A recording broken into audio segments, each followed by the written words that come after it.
All right, let's just dive right into this. We're looking at an incredible explainer today covering a classic clash. Absolute arrogance going head-to-head with ancient mysticism. It's the tale of the bottled ghosts.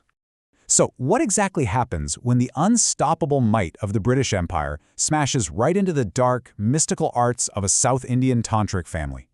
Seriously, it sounds like the plot of a crazy fantasy novel, right? But this is an actual generations-old folktale. Just imagine the scene. You've got the strict, no-nonsense laws of colonial officers marching right up to the doorstep of ancient whispered magic. The real question is, who breaks first? Let's unpack this supernatural showdown and see exactly how it all goes down. Okay, to really get the stakes here, we have to set the scene. The source material drops us into a small village in South India, roughly 800 years ago. And the vibe? It is heavy. The region is operating under the massive shadow of British rule, and the absolute kicker here is taxation. Every single villager is being squeezed for steep taxes. Some are paying in coins, others in grain, but the pressure is just relentless. And the penalties for coming up short? Well, they were severe. Which brings us to the folks at the center of all this, a tantric family. We've got three people, the dad, Veerbhadra, the mom, Renuka, and their exceptionally beautiful daughter, Dakshini. Now, unlike everyone else in the village, these guys don't have a farm, no traditional day jobs at all. They are hardcore practitioners of the tantric arts, completely devoted to their spiritual discipline. That means they survive 100% on alms, just the charity given by the locals. Because of this, they are incredibly vulnerable. They literally have zero money or grain to hand over to these British tax collectors. They are living right on a knife's edge. And this perfectly highlights the tension happening inside the house, not just outside. On one hand, you have Renuka, the mom. She's super pragmatic, worrying about everyday survival. She's actually scolding Dakshini to finish her chores because it's getting dark. But on the flip side, we have Veerbhadra, the dad. His focus is on a totally different wavelength. He doesn't care about sweeping the floors at all. He is actively training his daughter to master ancient tantric rituals and, get this, control actual ghosts. He sees her as the ultimate heir to their magical lineage. Right, so this is absolutely crucial. Veerbhadra teaches Dakshini the ultimate rule of dealing with the supernatural. He tells her, and I quote, "They will threaten you, but if you do not flinch, they have no choice but to become your slaves." Think about that. It's not about physical strength. It is entirely about psychological fortitude. Courage, like absolute unflinching fearlessness, is literally your only weapon against a poltergeist. Show an ounce of fear and you're done. Stand your ground and you completely own them. So, let's see this in action. Veerbhadra actually unleashes a spirit into the room, just to test her. Step 1. The ghost goes for classic poltergeist intimidation, howling winds, knocking stuff over, the whole shebang.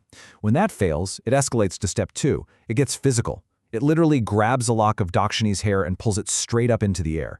But Dakshini? She doesn't even blink. She actually mocks the thing. She stands absolutely fearless.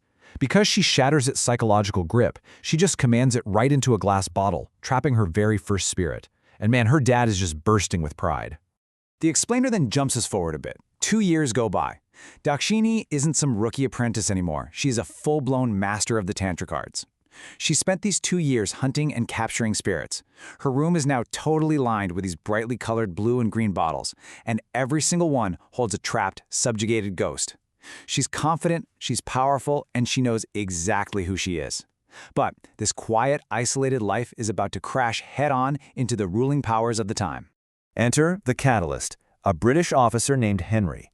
The contrast between these two is just night and day. One afternoon, Henry spots Dakshini fetching water at the village well, and he's immediately struck by her fair skin, her large kohl-rimmed eyes. Now Dakshini is fearless and completely rooted in tradition. Henry is a massive skeptic, totally driven by his colonial entitlement and absolutely dismissive of anything he considers superstitious or uneducated. When his own subordinate, the Havadar, tries to warn him that this family literally controls ghosts, Henry just scoffs at it. He doesn't care. All he knows is that he wants her. And that brings us to this highly tense, really uncomfortable confrontation. Henry and his Havadar march straight up to the tantric family's home.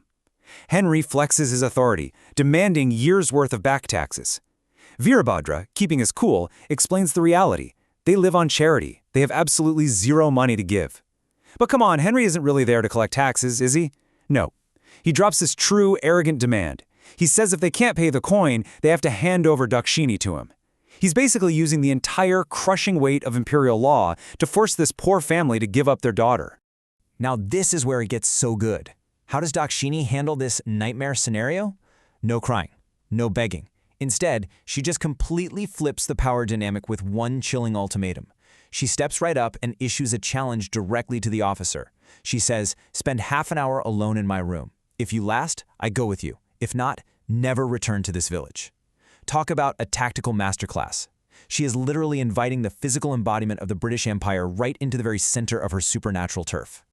And of course, Henry takes the bait, hook, line, and sinker. Why wouldn't he? The guy's completely blinded by his own superiority complex. He looks right at her and says, "I don't fear ghosts. Ghosts don't exist. Uneducated Indians might get scared, but not an educated British officer." Wow. The hubris choking off that statement is just palpable. He entirely dismisses thousands of years of indigenous spiritual practice as backward superstition. He is so utterly convinced of his own worldview, so confident in his logical, educated mind, that he strolls right into her trap, completely ignoring the frantic last-minute warnings from his own Havildar. All right, let's track the play-by-play inside that room. Minute 1. Dakshini locks the door from the inside. He's sealed in. Minute 3, Henry is casually pacing, looking around, and he actually starts mocking those weird, brightly colored blue and green bottles on the shelves. He jokingly asks if she uses them to scare people. Minute 5, driven by pure arrogance and his need to prove her wrong, he decides to open them. He doesn't just open one bottle, he pops the corks on 3 of them. And by minute 6, absolute, unadulterated, supernatural chaos is unleashed. The reality of Dakshini's world just slams into Henry like a freight train. Panic mode activated. 3 distinct, terrifying spirits materialize right in front of him. Suddenly, the officer is sweating, absolutely horrified.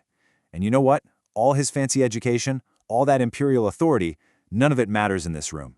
Henry is screaming his lungs out for his Havildar, but nobody outside can do a thing. Meanwhile, Dakshini is just standing there, totally chill, casually mentioning that these entities only take orders from her. Then, the ghosts strike. They literally lift the screaming officer off the floor and violently hurl him against the walls. You really have to appreciate the math on this downfall. Number of ghosts released? 3.